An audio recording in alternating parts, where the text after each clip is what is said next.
Tenía 6 o 7 años cuando cerca a mi colegio, el Instituto Americano, vi una pintada que decía "Volveremos a las montañas". Claro, fui a pedir a mis padres que me explicaran de qué se trataba y claro, era el ELN que estaba preparando la guerrilla de Teoponte. A través de muchísimos años he tenido muchos amigos guevaristas, he compartido muchas de sus luchas, ellos de las mías. Ya era momento de que existiera un volumen como este. La historia del Ejército de Liberación Nacional del ELN, que además tiene documentos escritos y un muy buen trabajo de investigación al principio. Vamos a conversar ahora con Boris Ríos, coautor del libro, y con Javier Larraín, también coautor del libro. Buenas noches, gracias por venir. Buenas noches, Jimmy, un gusto de verdad estar contigo, que tú también has sido un estudioso de las organizaciones políticas de nuestro país. Sí, sobre todo de las de un lado, claro. De las de nuestro lado. Bueno, a ver, Boris, Ñancahuazú es quizás el momento más importante en los años 60 de la lucha guerrillera. Está en varios lados del mundo se da, pero se fructifica este Ñancahuazú, incluso con la derrota, incluso con el sacrificio del más importante guerrillero de ese momento, Ernesto Che Guevara. Así es, el antecedente de Ñancahuazú es el mensaje a los pueblos de la tricontinental del Che Guevara. El Che Guevara encuentra en los pueblos del tercer mundo muchas cosas en común. Un mismo explotador, más o menos una misma historia, y en nuestros pueblos, por ejemplo, hasta una misma lengua. Entonces, él convoca a hacer una lucha revolucionaria que pueda transformar efectivamente el mundo. Y uno de los enclaves para esa transformación mundial es Bolivia, que viene a ser el lugar donde él generosamente viene a dar su sangre, su vida. El segundo instante, digamos, más importante vendría a ser Teoponte.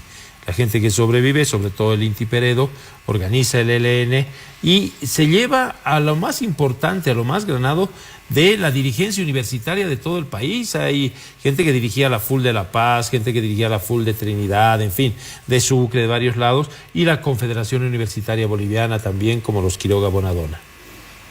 Sí, Jimmy, ellos son partícipes también, estaba pensando en lo que decía Boris, de lo que algunos han llamado una década larga, ¿no? Que comienza, se abre el 59 con la Revolución Cubana y quizás cierra de una forma media traumática con la caída de Salvador Allende, con ese golpe tan cruento el 11 de septiembre del 73 en Chile, y tiene después un aliento ahí con el triunfo de la Revolución Sandinista. Y está esta generación de bolivianos que también está muy bien descrito ahí cómo se inscriben en un concierto también regional y mundial.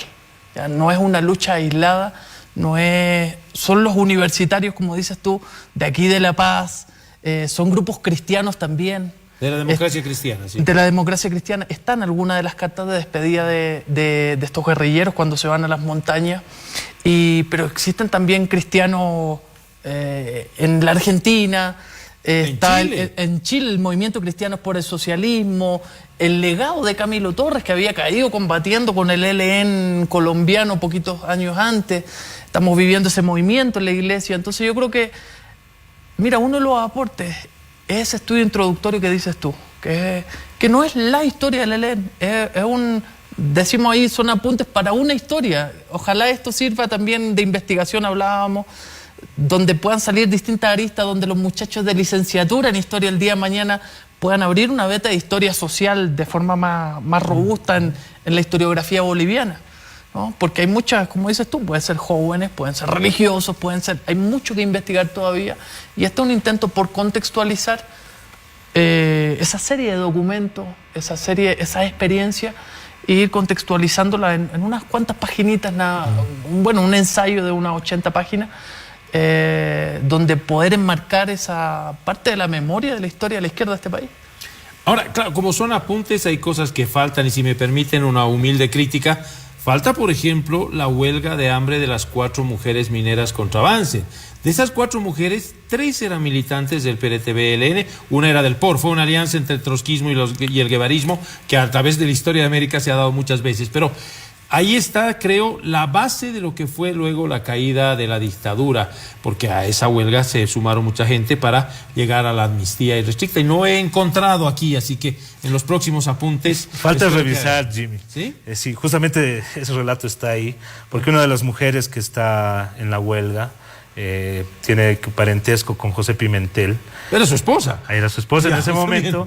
Y justamente él relata eso, y eso está en el libro. No lo he encontrado. Bueno. Y en parte de la documentación está el balance también que la propia organización hace de la huelga, en distintos documentos. Y otro de los momentos constitutivos importantes es ya la organización en partido político, ¿no? Es decir, dejar solamente el ejército para hablar del Partido Revolucionario de los Trabajadores Bolivianos. Sí, eso está también tratado, también en un marco mayor.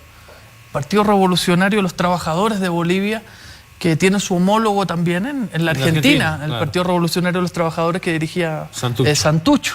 ¿Ya? Y ahí se va a tratar también esa experiencia macro que fue la Junta de Coordinación Revolucionaria, ¿no? ¿Y por qué los militantes bolivianos estaban en Buenos Aires o estaban en Chile y había chilenos acá? En Teoponte mismo hay unos cuantos chilenos muertos y otros sobrevivientes, 3 sobrevivientes. Entonces, todo eso está tratado y es una etapa que se desconoce porque, como dices tú, lo más historiado quizás internacionalmente también es Ñancahuazú y después Teoponte. Y ahí se profundiza en los distintos ampliados de la organización que va a conformar el Partido Revolucionario de los Trabajadores de Bolivia con su, como te dijera yo, unanimidad y también conflicto, como toda organización política. Eso está tratado desde incluso las distintas corrientes, los distintos protagonistas. Hay diversas opiniones y diversas evaluaciones a la luz de los años, ¿no? A muchos se les ha entrevistado, a Osvaldo Pereo, a Anila Heredia, a distintas corrientes expresan sus opiniones, las evaluaciones a veces son muy contrapuestas y se ha tratado de plasmar ahí que el lector también saque sus conclusiones, porque los protagonistas no necesariamente tienen la misma evaluación de los hechos históricos. No, claro, la revolución es una eterna polémica, ¿no? A ver, Boris, si tuvieras que resumir en una frase la historia del ELN. En una frase. Es la historia de una organización que luchó por tomar el poder y construir la revolución socialista. Esa es básicamente la historia del ELN. Lo lindo de este documento es que te plantea una historiación en este ensayo histórico y tienes los documentos, las cartas, las entrevistas, algunas de esas por primera vez publicadas en Bolivia, ¿no? Que te van a permitir construirte una idea, ¿no? De algo que generalmente no ha podido tener un correlato bueno en Bolivia, dado que ha habido muchas sombras sobre lo que ha pasado en el ELN.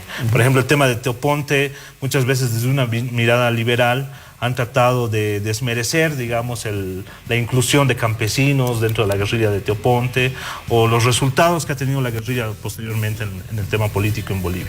Este es un libro que nos va a permitir por primera vez entender qué es el ELN y qué ha sido el ELN y cuáles han sido sus mayores aportes para la historia política de nuestro país. Pertinente ahora que se cumplen 50 años de la llegada del Che a Bolivia. Ahora, esto se presenta el 30. Esto se presenta el jueves 30 en el auditorio del Banco Central de Bolivia a las 19 horas, entrada libre. Habrá un premio, un precio promocional del libro a 55 bolivianos. Muy bien, Boris, Javier, muchísimas gracias por venir. ¿Algo quieres decir? Sí, agradecer al Centro de Investigaciones Sociales de la Vicepresidencia, que son los editores que confiaron en el proyecto y están publicando y subvencionando también este hermoso ejemplar. Sí, este documento nada pequeño. Sí. Bueno, muchas gracias por venir.